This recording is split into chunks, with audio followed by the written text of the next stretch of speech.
Hi guys, ഇന്ന് ഞങ്ങൾ പറയാൻ പോകുന്നത് ഞങ്ങളുടെ ഒരു ദിവസത്തെ വരുമാനത്തെ പറ്റിയാണ്. ഞങ്ങൾക്ക് അത് വേറൊന്നുമല്ല ഗൈസ്, ഞങ്ങൾ ചെറിയൊരു കോഴി ബിസിനസ് തുടങ്ങിയിട്ട് അതിൽ നിന്ന് ചെറിയൊരു വരുമാനം കിട്ടുന്നുണ്ട് ഗൈസ്. അതാട്ടോ, നമുക്ക് പോയി കോഴിക്കൂട് കാണിച്ചു തരാം ഗൈസ്.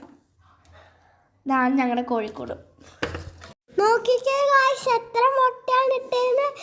ഇന്ന് ഞങ്ങളുടെ വീട്ടിലിട്ട മുട്ടയാണ്, ഈ കോഴികളിട്ട മുട്ടയാണ് ഇത്തരം. ഹായ്, ഞങ്ങളുടെ ഹൈടെക് കൂട് ആയതുകൊണ്ട് ഇങ്ങനെ പൊക്കി കൊടുക്കണം ഗൈസ്.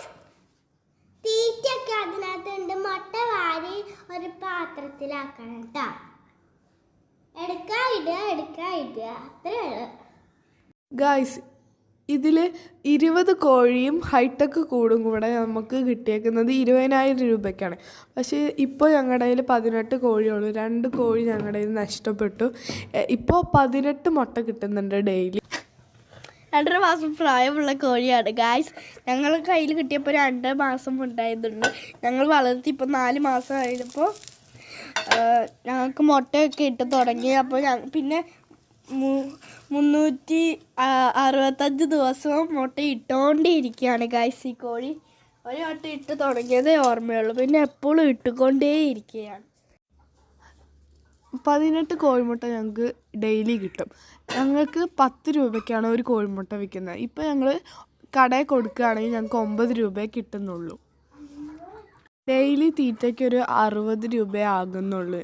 ഞങ്ങൾക്ക് ലാഭമാണ്. ഞങ്ങളെല്ലാം നിങ്ങളോട് റെക്കമെൻഡ് ചെയ്യുന്നു, കോഴി ബിസിനസ് തുടങ്ങൂ, ലാഭം കുറിക്കൂ.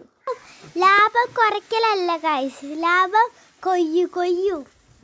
ഗൈസ്, ആദ്യത്തെ 2.5 മാസം നമുക്ക് ഭയങ്കര കഷ്ടപ്പാടായിരിക്കും. നമ്മൾ ബിഗിനേഴ്സ് ആയതുകൊണ്ട് 2.5 മാസം കഴിയുമ്പോഴത്തേക്കും നമ്മൾ ഓക്കെ ആയി വരും. അപ്പോഴത്തേക്കും കോഴി മെല്ലെ മെല്ലെ മുട്ടയിട്ട് തുടങ്ങും. കോഴിയുടെ വേസ്റ്റൊക്കെ ഞങ്ങൾ വെള്ളം ഉപയോഗിച്ച് ചീറ്റി, ഞങ്ങൾക്ക് ചെറിയൊരു തോട്ടമുണ്ട്, അടുക്കളത്തോട്ടം, അങ്ങോട്ടേക്ക് കടത്തി വിടുകയാണ് ഞങ്ങൾ ചെയ്യുന്നത്. അതാകുമ്പോൾ നമുക്കും നല്ല വളം കിട്ടും. കോഴിയുടെ വേസ്റ്റ് നമ്മൾ കൈ കൊണ്ട് തൊടണം. നമുക്ക് ഇങ്ങനെ തെങ്ങുന്ന മാറ്റ് ഇടണം, അതിൻ്റെ അടിയിൽ ഇങ്ങനെ വെള്ളം കൊണ്ട് ചീറ്റിയാൽ മതി കേട്ടോ.